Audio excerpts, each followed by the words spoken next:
Sathya Sai district joint collector Maurya Bharadwaj garu, Adi సువర్ణ madam గారు, ఇక్కడికి వచ్చేసిన బుక్కపట్నం నాయకులందరికీ, ప్రజలు అందరికీ పేరు నమస్కారాలు.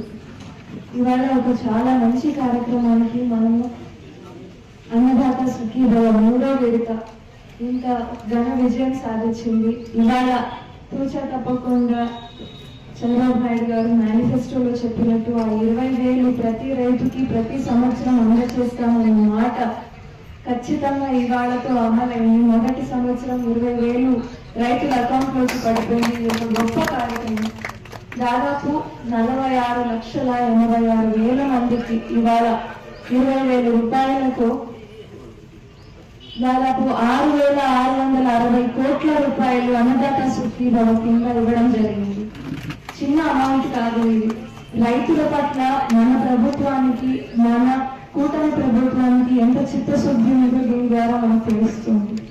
మనందరికీ మనం తెలుసు, భారతదేశం అంటేనే రైతులకి ఒక మంచి గుర్తింపు ఉంటున్న ఒక దేశం అని అందరికీ తెలుసు.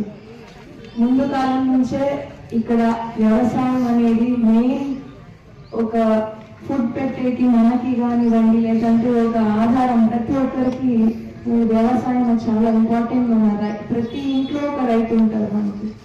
సో ఇలాంటి వ్యవసాయం ఇంత గొప్పగా భావించే ఒక దేశంలో మనం అందరం పుట్టినందుకు నిజంగా గర్వించాలి ఒక పక్కన. అదేవిధంగా మనము చూసాం గత 1960 ఆ సంవత్సరాలలో చాలా వరకు డ్రాప్ ఉండేది, ఫ్యామిలీ ఉండేది, చాలా వరకు తినే కూడా భోజనం ఉండేది కాని పరిస్థితుల్లో గ్రీన్ రెవల్యూషన్, ఎంఎస్ స్వామినాథన్ గారు తీసుకొచ్చిన గ్రీన్ రెవల్యూషన్ గురించి మనం ఖచ్చితంగా మాట్లాడుతున్నాం. ఆయన ఇంకా గ్రూప్ ఆఫ్ సైంటిస్టులు అందరూ కలిసి ఈల్డ్ పెంచడానికి, దిగుబడి పెంచడానికి కెమికల్ ఫర్టిలైజర్ కానివ్వండి, కొత్త అగ్రికల్చరల్ టెక్నిక్స్ కానివ్వండి, లేదా ఇరిగేషన్ ఫెసిలిటీస్ ఇంప్రూవ్ చేయడం కానివ్వండి, ఇవన్నీ తీసుకురావడంతో మన భారతదేశంలో ఏవైతే వ్యవసాయం చేస్తున్న రైతులు ఇబ్బందులు పడుతూ ఉన్నారో అవన్నీ కూడా చాలా వరకు తగ్గిందండి. సో పోను ఒక్కొక్క రాష్ట్రం ఒక్కొక్క విధానం ఏర్పాటు చేసుకుంది. కానీ మనం ఒక్క విషయం గుర్తుపెట్టుకోవాలి, మన ఆంధ్రప్రదేశ్ రాష్ట్రంలో డ్రిప్పులు, స్ప్రింక్లర్లు, ఇంకా ఇవాళ మనం చూసాం అక్కడే ఉంది డ్రోన్, ఇలాంటి కొత్త పరికరాలు అన్నీ కూడా వ్యవసాయానికి, రైతులకి పరిచయం చేస్తున్న ఏకైక ముఖ్యమంత్రి ఎవరన్నా భారతదేశంలో ఉన్నారు అంటే మన చంద్రబాబు నాయుడు గారని గర్వంగా చెప్తున్నారు.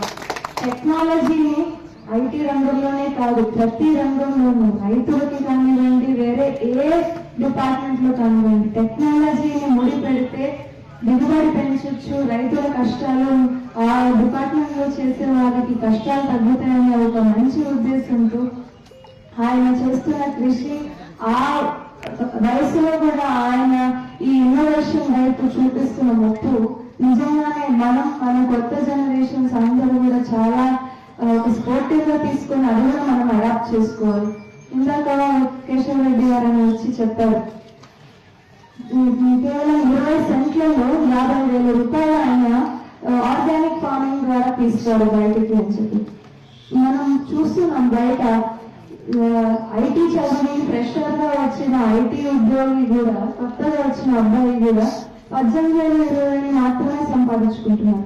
అందరూ ఐటీ రంగం వైపు పరిగెడుతున్నారు, పిల్లలందరినీ అటువైపే మొక్కు చూపిస్తున్నారు. కానీ మన రూట్స్ ఎప్పుడు మనం మర్చిపోకూడదు. రైతులకి కరెక్ట్ పద్ధతుల్లో ఆర్గానిక్ ఫార్మింగ్ కానివ్వండి, లేదా టెక్నాలజీని వాడి మంచి కెమికల్ ఫర్టిలైజర్స్ అన్ని కూడా వాడి దిగుబడి పెంచుకుంటే ఇంతకంటే మంచి ఒక ఉద్యోగం, ఒక పీస్ఫుల్ అట్మాస్ఫియర్ ఏది ఎక్కడ ఉండదు అని గర్వంగా చెప్పుకుంటాను. ఇవాళ మన పుట్టపర్తి నియోజకవర్గంలో 3వ విడత కింద 44,348 మందికి దాదాపు 26 లక్షలు జరుగుతుందంటే ప్రతి ఒక్కరికి అకౌంట్లోకి పడిపోతుంది. ఇంత గొప్ప కార్యక్రమం చేస్తున్న కూటమి ప్రభుత్వానికి నిజంగానే మెచ్చుకుంటున్నాను.